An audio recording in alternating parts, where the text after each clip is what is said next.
7 তারিখে বা 7 জুলাই আসতে চলেছে 7 অ্যানিভার্সারি স্পেশাল মিস্ট্রি শপ। টাটা মাইনাররা লিঙ্কস দিতে আছে, মিস্ট্রি শপও আসতে পারে, অন্য কোনো ইভেন্টও আসতে পারে। যদি অন্য কোনো ইভেন্ট আসে আমি তোমাদের অবশ্যই জানাবো। তাছাড়াও 7 অ্যানিভার্সারির প্রথম ধাপে থাকবে নতুন নতুন আইটেম রেওয়ার্ডস নিয়ে।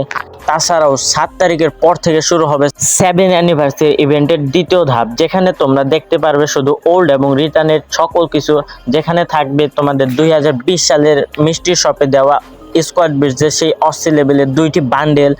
এছাড়াও লাকি হুইল আসার কথা ছিল, কিন্তু সেটা এখনো পুরোপুরি জানা সম্ভব হয়নি। সেটা আসবে নাকি আসবে না আমি যদি পুরোপুরিভাবে জানতে পারি অবশ্যই আমি তোমাদেরকে জানাবো।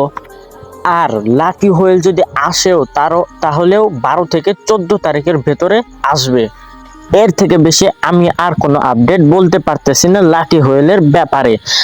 আর তাছাড়াও লাকি হুইলে কি কি থাকে তোমরা তো জানোই। কাটানা প্যারাঙের স্কিন থাকে, ইমোট থাকে, ইভো টোকেন থাকে, বান্ডেল থাকে, আরো তোমরা তো জানোই কি কি থাকে। তো শিওর না এখন সেটা দিবে নাকি দিবে না, যদিও দেয় 12 থেকে 14 তারিখের ভিতরে সেটি গেমে এসে পড়বে।